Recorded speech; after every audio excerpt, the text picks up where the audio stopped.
If you want a small car that doesn't compromise on luxury nor desirability, then you need one of these. But which should you choose between the recently updated Mercedes A-Class, the even more recently updated Audi A3 Sportback, or the not quite so recently updated BMW 1 Series?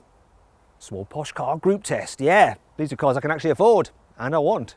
To help you decide which of these suits you best, I'm going to compare their cabins. I feel like I'm sat in the future. Critique their design. It's a little bit like currywurst and sauerkraut. See how practical they are. So yeah, it's a case of form over function. And test what they're like to drive. Now this 1 Series has an ace up its sleeve. But first, let's talk about their prices.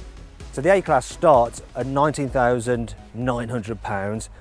The A3 is a bit cheaper, it starts at £19,365, but it's the BMW that's the most expensive because it starts from £20,930. But then it does have a more powerful engine, the entry-level BMW, than the other two cars. And anyway, what really matters is the price you can get on these cars in real life. And if you click up there to go to carwow.co.uk, you can build your ideal car and see the best deal you can get on it. So let's start with the BMW, which is actually the oldest car here. But hey, I'm here to do an unbiased review, so that shouldn't put you off this car. And actually, you know, there's plenty to like about this 1 Series, such as it is definitely the most sporty feeling to sit in, and I like that about it. Trouble is, the design is a little bit on the boring side. And while it feels solid, there are quite a few cheapo materials if you look deep enough. It's actually a very similar story here in the A-Class. I mean, it all looks very good, but it just seems to have a little bit more pizzazz than the dour BMW. But the attention to detail isn't quite what you might expect from a Mercedes. For instance, the door trim doesn't match up to the dash. I mean, come on guys. There's none of that slapdash nonsense here in the Audi A3, oh no. Instead, you've got some rather cool features like this optional digital driver's display. This is one totally awesome upgrade, and it's dead easy to use. And so is the rest of the cabin. Material quality is noticeably superior to the BMW and the Mercedes, and the design is simple yet elegant, a theme which continues on the outside of the car. Audi has recently given the A3 a little bit of a revamp with some new bumpers at the front and here at the back, plus some pulsing rear indicators. Despite the changes though, the Audi is still the most conservative. The BMW, on the other hand, has a far more distinctive flavour. It's a little bit like currywurst and sauerkraut, not to everyone's taste. There is no doubting this is a BMW, and in this M Sport trim it looks like it means business, though in an aggressive telesale sort of a way. With the A-Class, it's all about that Mercedes badge, which is absolutely massive. It's a bit like having a huge logo on a piece of designer clothing. To be fair, the design does a good job of combining the elegance of the Audi with the sportiness of the BMW, but there is a price to pay for your art. So the design of these lights actually eat into the boot opening, so yeah, it's a case of form over function. The boot is not only the hardest to pack, it's also the smallest of the three. And while cubby spaces are good, fitting a child seat is made difficult by the small doors.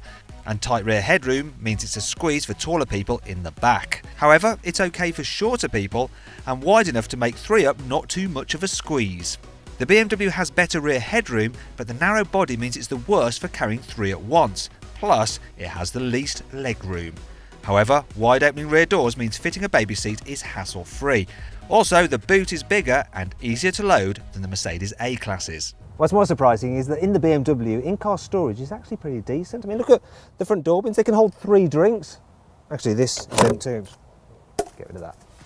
Cubbies are just as good in the Audi, and it has the biggest and most useful boot with an adjustable false floor and loads of room. The widest rear doors and easy access Isofix anchors make it the simplest for fitting a child seat, and it has the best rear head and legroom of all 3 cars here. It's just a shame the central seat is really uncomfy. If there's just 2 of you in the back, then there's oodles of room. It's definitely the most comfy car of the 3 in the rear seats and the most practical one overall. However, this isn't usually a priority for these kind of cars. What's often a bigger lure for target buyers is onboard technology. So, the Mercedes, it does okay, but its system isn't quite as slick as the other 2 cars. Also, the screen is a little like a knockoff iPad, though it does look better with the larger display you get if you upgrade to the expensive Command Online. But if you don't want to spend the extra cash, you do get Apple CarPlay as standard, though at the moment there's no Android Auto. However, you don't get any smartphone mirroring with the BMW, but it's not such an issue as the iDrive is the most intuitive operating system here. It's just so easy to use, and the online services are impressive. The swivel wheel and touchpad system is the nicest to operate too. The new Audi system gets very close though. It's really good to use and well thought out. Plus, it's the only car here to get both Apple CarPlay and Android Auto. But the icing on the cake is that amazing optional virtual cockpit, which just helps the new A3 to win this tech battle. But that doesn't mean the war is over.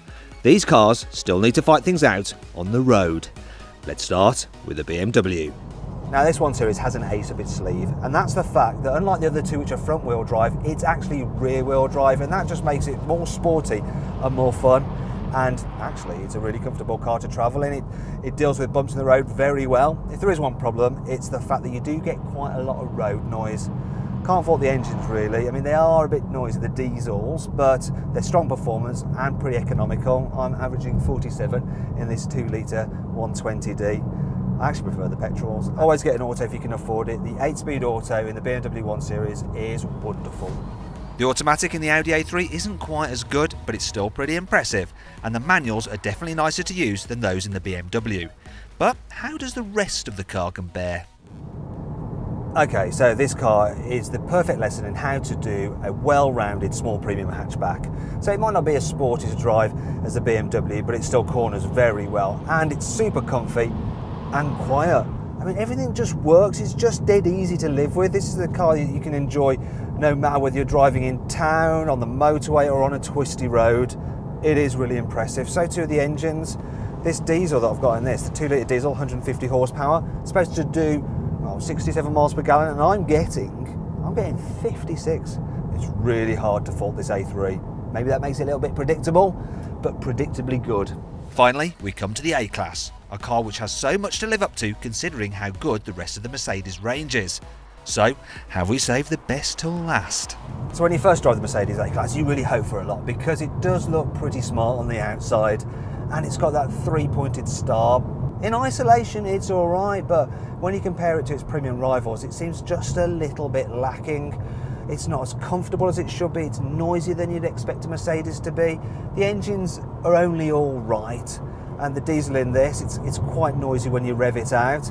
It's punchy enough though, the 2.1 litre in this A200, and economy should be around 68 miles per gallon, though I'm only getting 45. Oh dear. And if you think this car is sporty because it looks sporty, yeah, don't go throwing it into any corners because it does start to run wide if you get a bit carried away, and it doesn't help that the steering is all, well, it's really vague. Still, loads of people will buy it because of the badge, won't they? Let's be honest.